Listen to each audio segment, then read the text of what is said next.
আল্লামা লুৎফুর রহমান রাহিমাহুল্লাহ চলে গিয়েছেন আমাদেরকে ছেড়ে। তিনি বলতেন, ইনশাআল্লাহ মিজান আবার আসবে।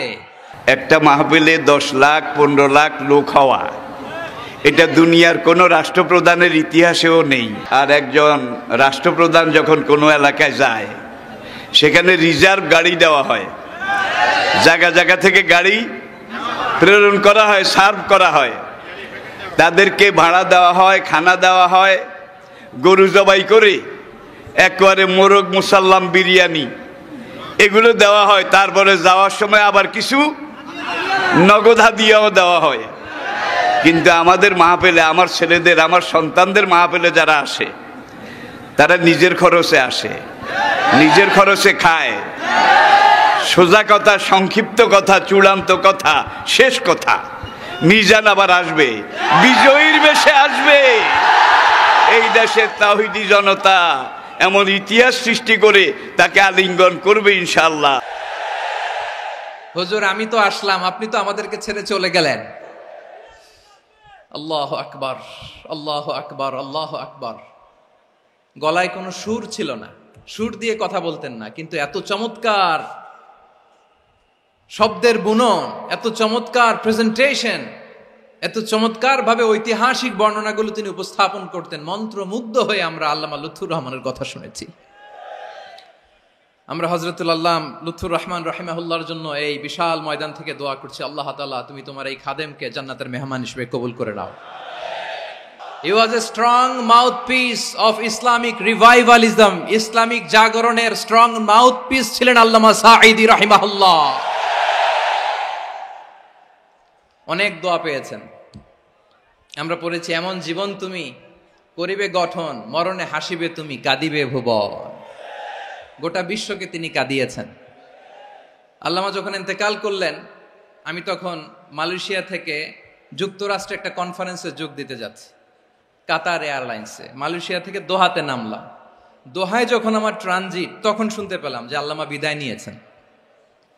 সোশ্যাল মিডিয়ায় শুনে বিশ্বাস করতে পারলাম না। মুহূর্তের মধ্যেই মাসুদ সাইদি ভাইকে মেসেজ করলাম, উনি কোনো উত্তর দিতে পারলেন না। মাসুদ ভাইয়ের সাথে যখন কোলাকুলি করি, আমাদের শামীম ভাইয়ের সাথে যখন কোলাকুলি করি, মনে হচ্ছে আল্লামা সাইদির ঘ্রাণ পাই। শরীরটা লিটারালি কাঁপছিল, নিজেকে মানাতে পারছিলাম না, বিশ্বাস করতে পারছিলাম যে আসলে আল্লামা বিদায় নিয়েছেন। ইন দ্য মিন টাইম আমার সেকেন্ড ফ্লাইট, দোহা টু নিউ ইয়র্ক, 12 ঘন্টার ফ্লাইটে উঠলাম। ইন্টারনেট থেকে বিচ্ছিন্ন হলাম। নামার পরে শুনলাম আল্লাহু আকবার, যেখানে ওনাকে কবরস্থ করার কথা ছিল সেখানেও কবর দিতে দেয়া হয় নাই।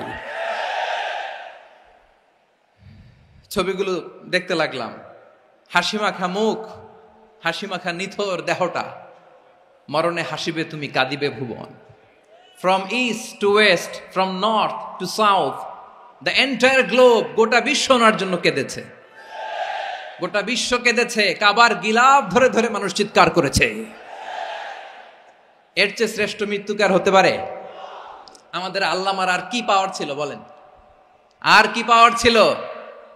কুল্লু নাফসিন যায়িকাতুল মাউত, যারাই দুনিয়াতে আসবে তারা ইন্তেকাল করবে, এটা আমরা মেনে নেই, এটা আমরা জানি। কিন্তু অবাক করা বিষয় হচ্ছে, আমরা আজও জানি না আমাদের আল্লামার মৃত্যু কি স্বাভাবিক হয়েছে নাকি এটা পরিকল্পিত মেডিকেল কিলিং ছিল। এটা যে পরিকল্পিত মেডিকেল কিলিং ছিল, এটা ধারণা করার পেছনে অনেক কারণ আছে। তিনি আধিপত্যবাদের বিরুদ্ধে সোচ্চার ছিলেন, ফ্যাসিবাদের বিরুদ্ধে সোচ্চার ছিলেন, রাজনৈতিক প্রতিহিংসার শিকার ছিলেন।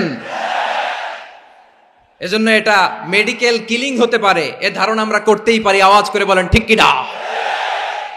যেই সময়টা আমরা কাটাচ্ছি, এত সুন্দর সময় বাংলাদেশ আর পাবে না। আমাদের জন্মের পর থেকে এরকম চমৎকার সময় আমরা পাই নাই। এটাই আসল সময়। আমরা ইন্টারিম গভর্নমেন্টের কাছে দাবি জানাই, উচ্চতর তদন্ত কমিটি করে এটা কি হত্যাকাণ্ড ছিল নাকি স্বাভাবিক মৃত্যু ছিল, এই রিপোর্ট গণমানুষের কাছে প্রচার করে জানাতে হবে। এই দাবির সাথে কি সবাই আপনারা একমত? কারা কারা একমত হাত তুলে দেখান।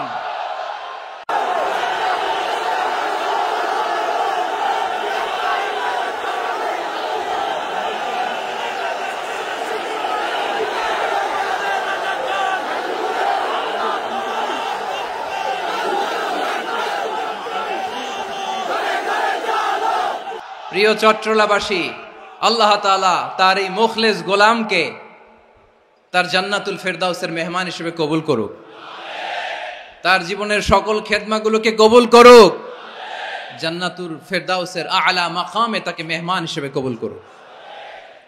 হযরতুল আল্লাম শহীদ মরহুম আল্লামা দেলওয়ার হোসেন সাঈদী রাহিমাহুল্লাহ, ওনার স্মৃতি বিজড়িত আজকের এই ঐতিহাসিক প্যারেড ময়দানের তাফসিরুল কোরআনের প্রোগ্রামে সব আছে, স্টেজ আছে, শ্রোতা আছে, প্যান্ডেল আছে, মিডিয়া কাভারেজ আছে, কিন্তু আমাদের কলিজার টুকরাটা আমাদের মাঝে নাই। আজকের এই প্রোগ্রামে আলোচক হয়ে এই চেয়ারে আমি না বসে ওই শ্রোতাদের কাতারে বসে যদি আমাদের আল্লামার নুরানি চেহারার দিকে তাকিয়ে ওয়াজ শুনতে পারতাম, আমাদের হৃদয়টা ঠান্ডা হয়ে যেত, আমাদের তৃষ্ণার্ত হৃদয় শান্ত হতো। সব আজকে আছে, কি যেন নাই, ঠিক কিনা বলেন?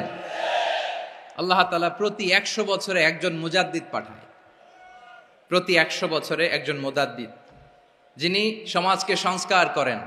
আল্লামা দেলওয়ার হোসেন সাঈদী রাহিমাহুল্লাহ ছিলেন তেমন একজন মুজাদ্দিদ। চিৎকার করে বলেন ঠিক কিনা? উনি শিরক বিদআতের আস্তানাকে তছনছ করে দিয়েছেন, তাওহীদের বাণীকে সমুন্নত করেছেন, গণমানুষের কাছে তাফসিরুল কোরআনকে জনপ্রিয় করেছেন। আজীবন তিনি ইসলামকে বিজয়ী শক্তি হিসেবে দেখার স্বপ্ন দেখতেন। এত প্রাঞ্জল ভাষা, এত চমৎকার আধুনিক প্রেজেন্টেশন, গণমানুষের কাছে কোরআনের তাফসিরকে এভাবে জনপ্রিয় করে তোলার মতো ব্যক্তিত্ব আল্লামা সাঈদী ছাড়া দ্বিতীয় কেউ এই বাংলার ভূখণ্ডে নাই। এই যে তাফসিরুল কোরআন, এই যে টার্মিনোলজি, এই টার্মটাই উনি আসলে জনপ্রিয় করেছেন। আমরা আগে জানতাম না যে এভাবে তাফসির করা যায়, এভাবে scientific indications of the Holi কোরআনকে মানুষের কাছে পেশ করা যায়, এভাবে এত জীবন ঘনিষ্ঠ করে, এত ইন্টারেক্টিভ করে কোরআনের কথাগুলো মানুষের কাছে উপস্থাপন করা যায়। উনি অন্যায়ের বিরুদ্ধে সবসময় সোচ্চার ছিলেন, প্রতিবাদী কণ্ঠস্বর ছিলেন। ওনার আলোচনা শুনলে দেহের রক্ত টকবক করে ফুটতে থাকতো। আল্লাহু আকবার, আল্লাহু আকবার, আল্লাহু আকবার। He was a strong mouthpiece of Islamic revivalism. Islamic জাগরণের স্ট্রং মাউথপিস ছিলেন আল্লামা সাঈদী রাহিমাহুল্লাহ। অনেক দোয়া পেয়েছেন। আমরা পড়েছি, এমন জীবন তুমি করিবে গঠন, মরণে হাসিবে তুমি, কাঁদিবে ভুবন। গোটা বিশ্বকে তিনি কাঁদিয়েছেন।